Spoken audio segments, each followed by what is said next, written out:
Hey YouTube, how's it going? Major is all wrapped up, and I figured a time to reassess our top 10 power rankings post Birmingham Major. A couple things we're changing this time around while we do these is, as much as I would like to put some teams in these, we just haven't seen them for a few months, and there's a lot of things going on. There's also conversations that we can't do just because roster changes are happening. Obviously, the transfer window is going down until the 13th, so as much as we would like to talk about Space Station and obviously my bias towards Ninjas in Pajamas, who I think would outperform some of the teams on this list, we can't do that. Stick to what we know, stick to some of the results. I think there is more to results than just a head-to-head scenario. I think there are certain things in certain senses where you have to take a more broad approach outside of just, well, they beat them, therefore they're the best. But there is some things that I will clarify about why I'm moving them into the position that I am, and chat also provided their opinions, so shout outs to chat for coming and hanging out with us at twitch.tv/Lawler to give us some answers. So we always try to put down a list of a bunch of teams that we think are possible and where they could go, and something that's going to surprise you guys is this time I have no honorable mention. I don't want to mention anyone honorably because there was a lot of results, just as a blanket statement, that I was unimpressed by. Certain teams that I'm like, hey man, I think you should be in this conversation. Honestly, I look at it and I go, you know what? You didn't play that great. I don't think you deserve it. Also, can I give you an honorable mention if you're making a roster change? I don't know where you're going to end up. So we're going to start fresh with number 10, and it is a new addition. It is Gen G. I'll be perfectly honest with you guys, outside of the like top 7, top 8, I didn't really know who to put because results wise, I was unimpressed. Realistically, I do have Gen G here because at the end of the day, they did make it to round 5. They are fighting. They are winning against some potential teams. Stylistically, do I have them making a push past that? No, they are the round 5 merchants. They continue to be there for NA. They were able to compete against some teams and put up a decent fight, but realistically, it's as expected. Like, I don't know what to tell people. Like, Gen G, I think, is always going to be permanently in the 9 to 12 range. They will be in that final conversation as we're not quite top 8, getting to the final bracket, making a run, but we're going to beat the competition below us because our playstyle is effective. Again, I think Gen G is likely to make a change. There's current rumors right now of a potential Justin in, maybe like a cheese out. Who knows if that'll make things better or not, but depending on what Shopify Rebellion wants to do, maybe a player becomes available. Gen G with pay is very enticing, so who knows how that will go. But I do think Gen G in their current state is consistent in their own right, like consistently going to go to round 5, whether that is through the highs and lows. There's some games they look incredible, some games they look abysmal, but when we look at the results from the major as well as most recent events, obviously we've seen them make a crazy run despite energy faltering as of late. But even in Swiss, their matches that they played, they lost to energy as expected. They beat an APAC team, albeit the APAC team did go 2-3. Their wins weren't against anything impressive. Shoutouts to OCE taking a big dookie this major. But they brought ultimates to 5. They beat Secret barely, and they put up an okay fight against Twisted Minds, even though they got swept. Twisted Minds did hand them an L pretty quick with 4-1 and 3-1 and 2 their series. One of their games was an OT. So Gen G to me shows that they can be competitive, but against the teams that are clearly better than them, they're going to lose. For the teams that they are better than, they will definitely win. So consistency in that, right? I guess they are to me the bar, the gatekeeper of making it into the big boy conversation. Up next, we do have a team that I was unfortunately let down by. It is Dignitas, dropping 2 spots in the standings. Dignitas, to me, continues to show that inconsistency. While we know the potential is there and we know that they have the opportunity to go and make a fight, when I think about you unlocking a 5th spot with last chance quals, you are talking K-Corp, Vitality, Dignitas, GK, and NIP as your 5 pretty tried and true representatives. Maybe we see Gentlemates come back into the conversation with Eugen coming in, but like, you've got 6 pretty dang solid teams in EU, and depending on how they're playing on the day, they can go and make a run. And we've seen that from Dignitas. Dignitas just over the course has shown that they falter instead of flourishing when it comes down to, can you guys do this historically and give us consistent results that are going to push you over that hurdle? The answer has been no. They've been overperformed by the teams ahead of them, which leads really well into our next team, which is a team that has performed in GK, moving up 2 spots. GK obviously had their crazy run. They've been putting the time and effort, and as a team that unfortunately does not know how to run social media. Shout outs to GK Esports with a day late April Fool's joke that they've clarified like an hour later. They're also using AI art on stuff, which is just not a good look. But the team itself is putting in time, effort. Oli's looking pretty solid and stable with the roster. They've been competitive. They're beating teams that most people would think that they wouldn't. Primarily getting the win in their counterpart. They won 3-2 in that Swiss stage. And sure, it could have maybe went the other way. Maybe Dig would have had a better run in bracket play. But like, at the end of the day, GK is getting wins. That's all that matters. Objectively, GK is getting wins, and it's not just over one person. It is consistently across the board.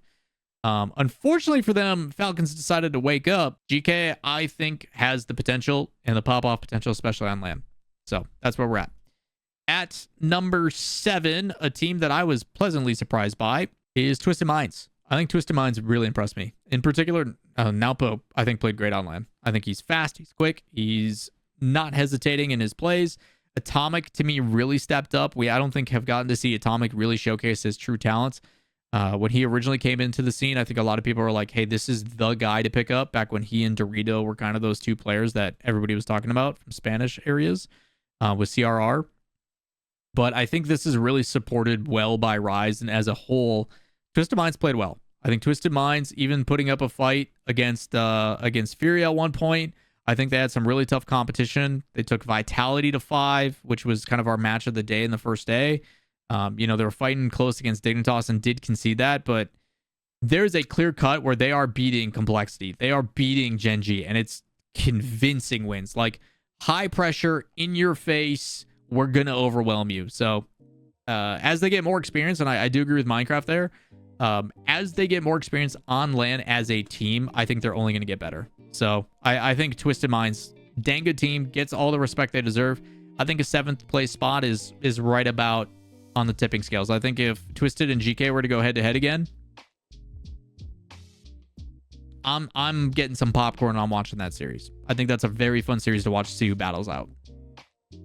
Number 6, this is our top 6 teams, kind of the balancing act of all this.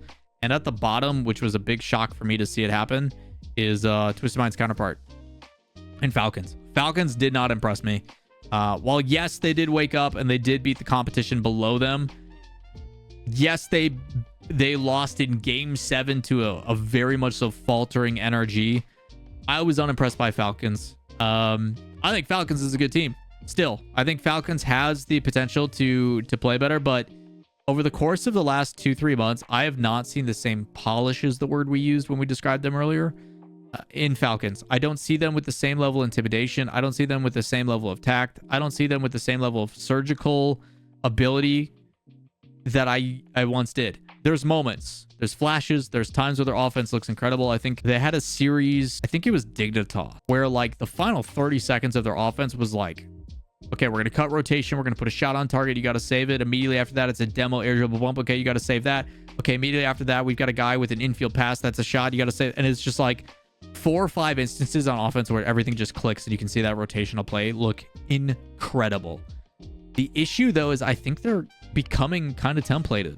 Like, teams, now that they've played Falcons, go, if we just match their pace and we play as aggressive as them, we have extra tools, and they just don't. They don't have another gear outside of that, which is crazy. Like, Falcons is still good, and it's weird to say this, like, yeah, like top 6 in the world is not a bad placement. People are going to come at my head for this because everybody's like, they got to be top 4, but from what I've seen from Falcons, I think there's teams that are just better, and like, I don't see them beating these other teams instead, when in the past I'd be like, you know what, I think you could come in and you could show that consistency.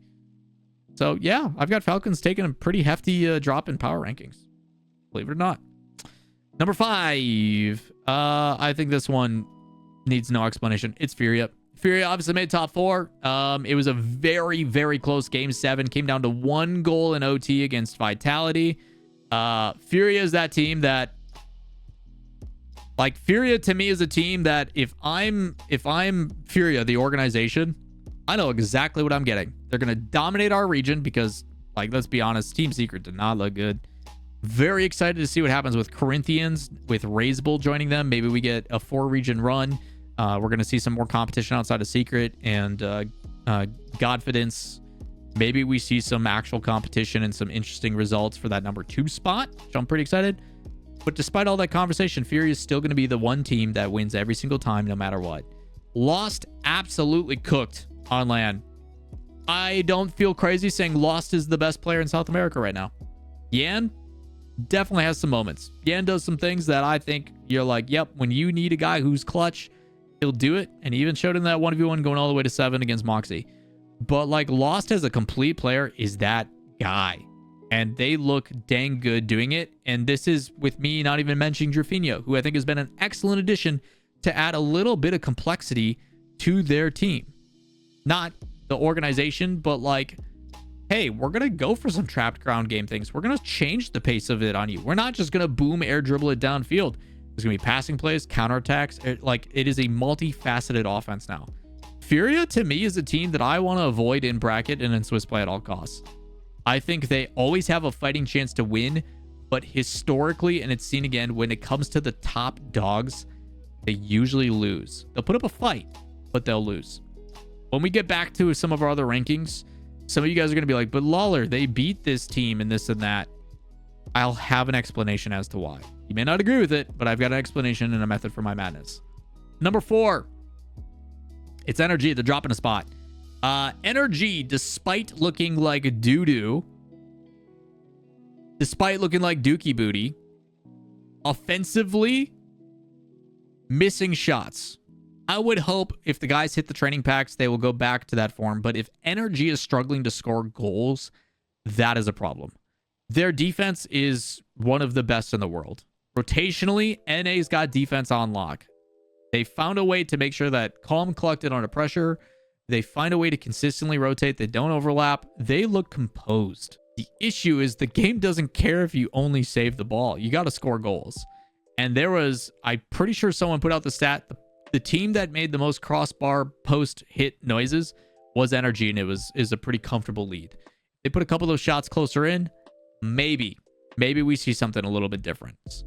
The difference, I think, in particular is EU's defense is we're going to make sure that we play a bunch of offense and we're going to win the midfield. We're not going to make saves. That's our defense. We're going to make sure we basically suffocate you on your side.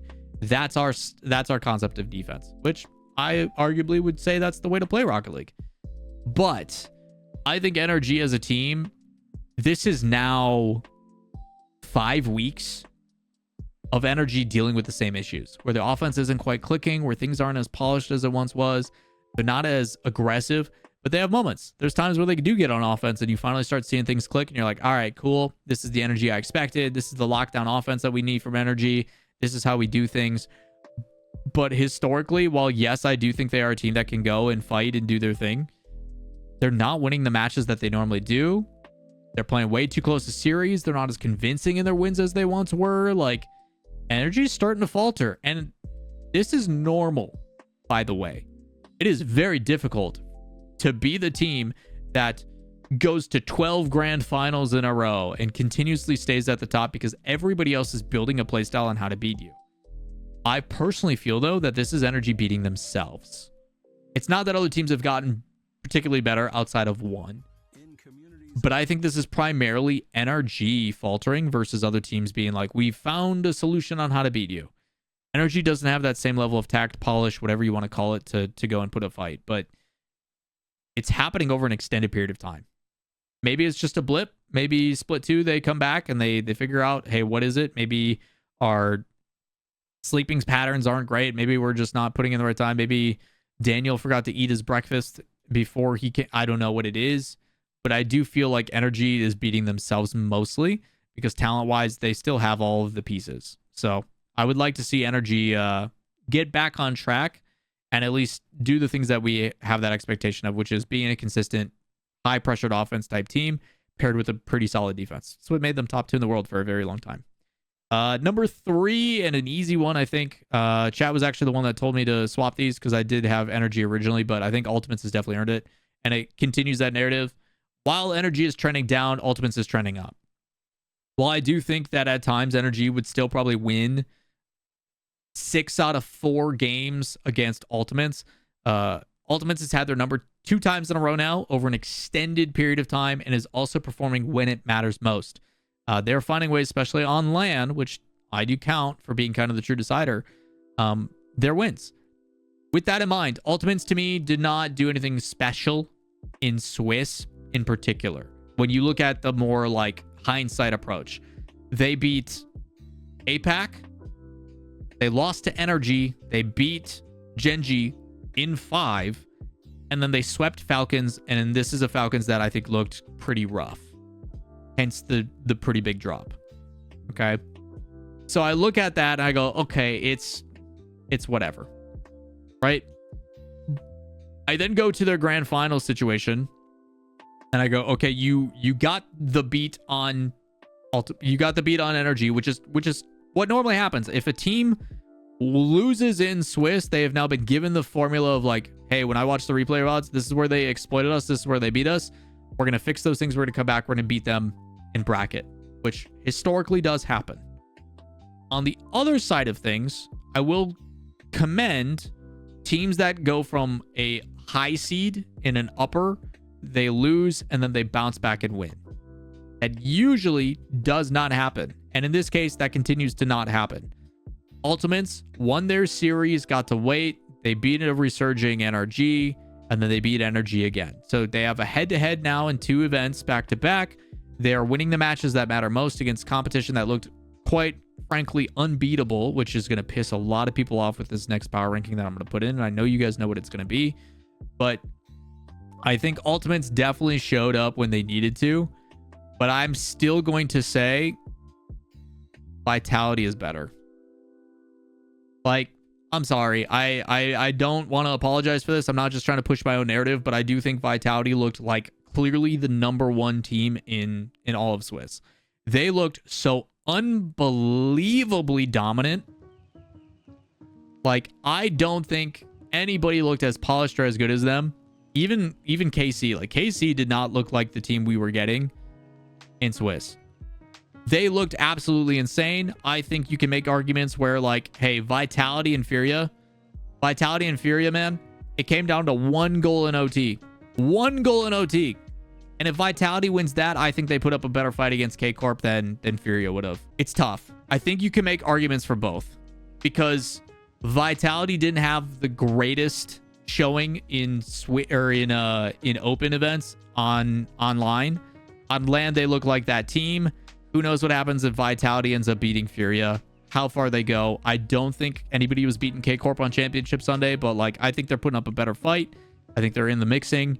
If hypothetically, if say Vitality wins against Ultimates and they're sitting where Ultimates was, and then Ultimates comes through the lower bracket, okay, now we're talking about an Ultimates that doesn't get to go through their own region, that doesn't make top 2, that doesn't, like, I think there's different things of that regard. Like, I think the series between Vitality and Ultimates carries a lot of weight in how far Ultimates went, because hypothetically, if Vitality beats Ultimates there and is sitting in a semifinal position, I think they beat Falcons, I think they beat Energy, I think they beat GK, and they find themselves in the grand finals.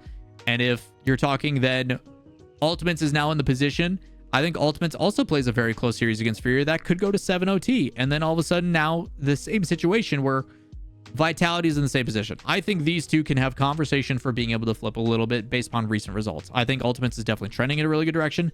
I think Vitality showed us what I've been waiting for Vitality for a long time, which is on land they have the capability of winning the whole thing. But the reality is this, and I don't think anybody's going to agree it. This doesn't seem fair. I think we should be doing this. That's a little bit more accurate of what we saw go down. We had conversations of a team last season that had what we saw on paper as probably the best, right? We saw on paper a team that looked incredible, off ball, air dribble, bump demo plays, like insane stuff. And they got to LAN and they shit the bed. But this season, I think Farah learned. I think Farah understood, I'm coaching too much. I'm overcooking this team. We're trying too hard. And what I need to do is trust in my team and be like, this team has everything to do with being incredible. Like, they have all the pieces they could ever want. Drawley is an incredible addition. In my opinion, Drawley is top 3 best player in the world, if not #1 already. I don't and will not be surprised if he ends up overtaking Monkey Moon as that guy in the future. They have talked about in interviews where they are starting with just let the guys play, just let the guys do their thing, small tweaks here and there to steer them in the right course, but other than that, just let them play. There was moments even, and we saw this actually in a Fair interview recently, if you guys didn't get to see this. K-Corp and Energy were playing each other in that upper final. Energy was 2-1 in the series. Things were going good. They tied up 2-2. And there was a moment in game 6 where apparently Beast Mode has like key bindings built to quick chat, and Beast Mode does a really good job. He actually, on a must-win situation, he reads the play, gets underneath in the front right side of Neo Tokyo in the top right corner, and the clear ends up going straight down to where he reads, and he puts a goal in. And during his celebration, he actually spams great pass, great pass, great pass. Daniel Atomic goes, "What are you doing?" Daniel starts giggling, and you can see all the players on K-Corp kind of look at each other and be like, "This mother..." And then Atao's entire mentality just switches. Vatira does not, like, emotionless, just, and then they absolutely destroy Energy. Whether it was trash talk or not, you saw Atao popping off and talking shit and like doing his thing. But a switch was flipped. That motivator of like, don't you ever quick chat me again type stuff. And like the guy's locked in. All I'm saying though is K-Corp went undefeated in Championship Sunday. K-Corp is a team that I think has really defined what it is to play what is essentially almost perfect Rocket League. I think that was probably the best looking complete team on Championship Sunday I have ever seen. They're that good. I think Drawley, internally in some conversations with some of my buddies, they call him Lisan Al Drawley instead of Gaib from Dune 2. I think he's that guy. Everybody outside of T-Bates knows Drawley is that guy. If you guys haven't seen this aggregate list, T-Bates had Drawley at number 8 and Atao at 15 with Magic Barrel at the top. Shame on you. I think your top performers at LAN, Drawley, Atao, obviously, Vatira just clanging in assists like his job. Nalpo, I think, played really well. Lost played incredible. Zen played incredible. And you can put in some other characters here and there, but like I would basically put Node 2 and 3, and I would shift everybody down. I would take Dignitas and Gingy off the list, and then I would have no second and third ranked team. I would just give them all to K-Corp in first. Like, they played so well. That is what I've got for my power rankings. I know you guys are going to be really upset about this kind of situation. I have my reasonings for it. I do think Vitality is the better team over Ultimates, even though Ultimates just won the most recent circumstance.